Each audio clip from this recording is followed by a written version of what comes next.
A few people, including Roy Greenslade and our very own Natalie, have remarked that The Sun on Sunday is a bit more of a magazine than a newspaper, and I'd be inclined to agree.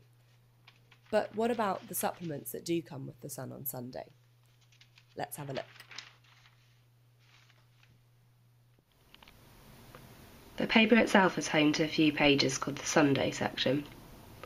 They've tried to aim the Sun on Sunday at quite a female-friendly audience, although I'm not really sure how much the Sun makes of their female readers if their columnists are Katie Price and Nancy DeLolio, actually offering style advice which includes wake up 45 minutes earlier and put your hair into big heated curlers.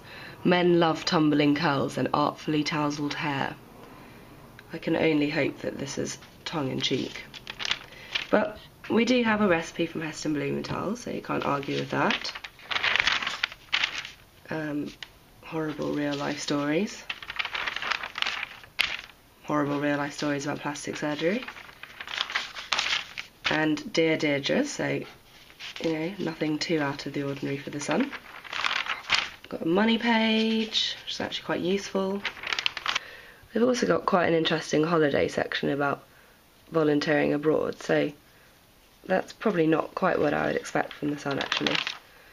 And then an interview with someone from Coronation Street. So, we're not stretching ourselves here. But where the Sun does come up trumps is with Fabulous magazine. Fabulous used to be the supplement for News of the World, and then it moved briefly to the Saturday Sun, but now it's back in its rightful Sunday position. Fabulous is actually just such a great little magazine. It's had some really good editors and writers in the past.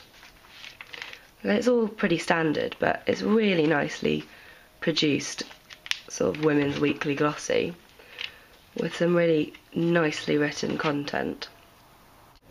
Fabulous is where I think the Sunday Sun really comes through for its female readers.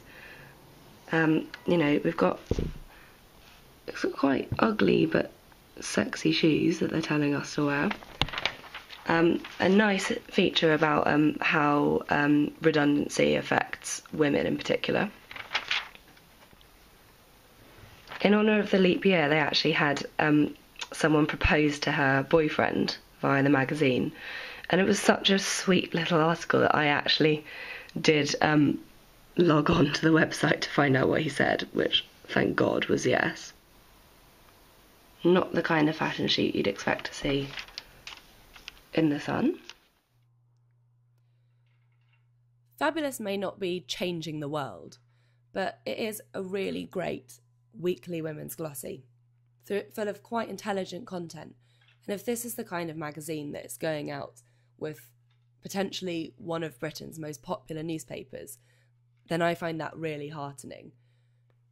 And, the newspaper itself only costs 50p, and I think that's more than worth it just for Fabulous alone.